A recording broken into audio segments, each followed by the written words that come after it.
মাতটো আমি সদায় সাৱধান চাব লাগে। আমি কেনেকৈ মাত দিম, কেনেকৈ কথা কওঁ।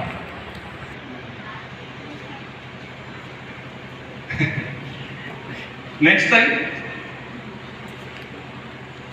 হয়তো আমাৰ সভানেত্ৰীয়ে ক'ব পাৰে মহিলাবিলাকে একদম খবৰদাৰ তাক মাতিব নালাগে। কিন্তু বাইবেলে যিটো কথা কৈছে, মই নহ'লে বেলেগেও তাকে ক'ব। আচ্ছা, তিনিটা কাম কৰে আমাৰ মাতটোৱে, তিনিটা কাম কৰে। সেইটো পদে 12-18 পদ চাওঁ এতিয়া। ৰঞ্জিতে ভিডিঅ' কৰিছে মানে ঘৰত দেখাবহি।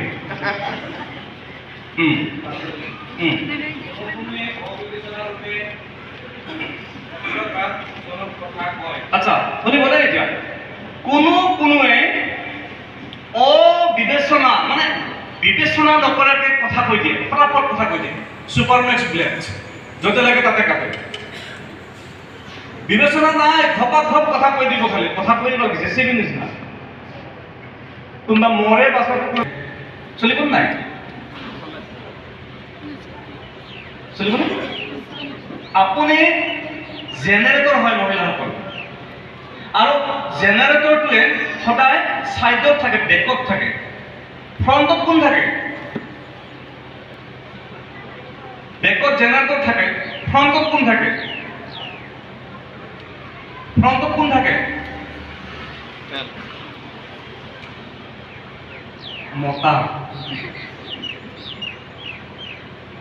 মতা ফ্ৰণ্টত থাকে, মতাৰ পিছত বেকত থাকে জেনেৰেটৰ।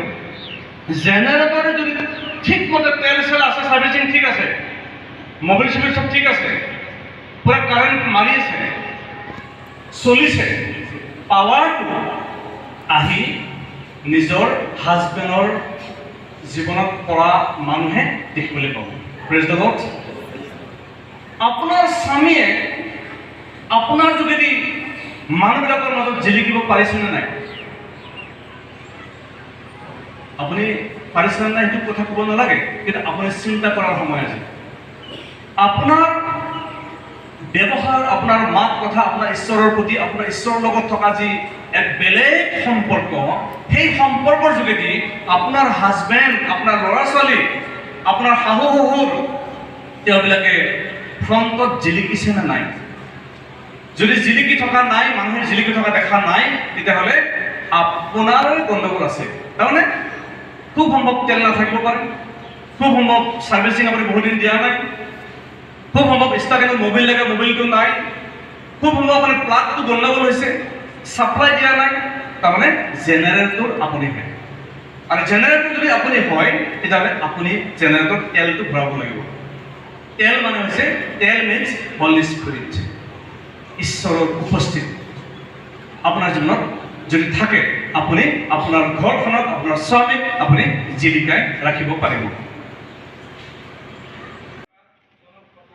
আচ্ছা, শুনিবনে এতিয়া? কোনোৱে অবিবেচনা মানে বিবেচনা নকৰাকৈ কথা কৈ দিয়ে, ফটাফট কথা কৈ দিয়ে। ছুপাৰমেক্স ব্লেড য'তে লাগে তাতে কাটে। বিবেচনা নাই, ঘপা-ঘপ কথা কৈ দিব, খালি কথা কৈ দিব জেচিবি নিচিনা। কোনোবা মৰে পাছত কোনো ঠিক নাই, জংগলী হাতীৰ নিচিনা। তাৰপিছত অস্ত্ৰঘাত স্বৰূপ কথা কয়, কিন্তু জ্ঞানীবিলাকৰ জিভা সুস্থজনক, সুস্থ কৰে মাতটোৱে। আমাৰ জিভাটোৱে যেতিয়া কথা কয়, সেই কথা বোলে কিছুমানৰ জিভাখন এনেকুৱা জিভা বুলি কৈছে, কি বুলি কৈছে? অস্ত্ৰাঘাত। তাৰমানে কি? অস্ত্ৰাঘাত মানে কি? অস্ত্ৰ কি কৰে? অস্ত্ৰৰ কাম কি?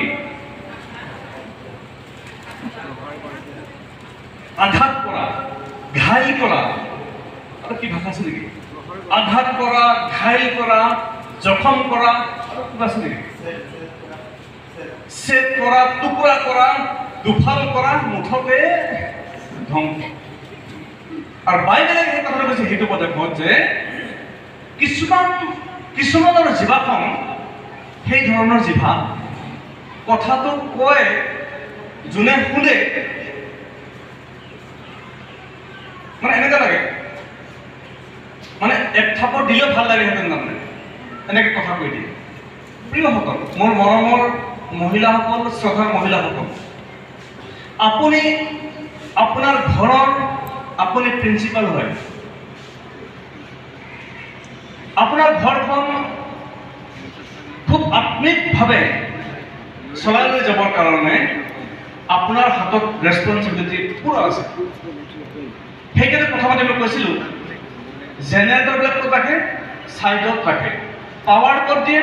পাৱাৰ ষ্টেজত দিয়ে, পেণ্ডেলত দিয়ে, মানুহ দেখাকে পাৱাৰ দিয়ে। আপুনি হৈছে আপোনাৰ ঘৰখনত আপুনি জেনেৰেটৰ। জেনেৰেটৰৰ যদি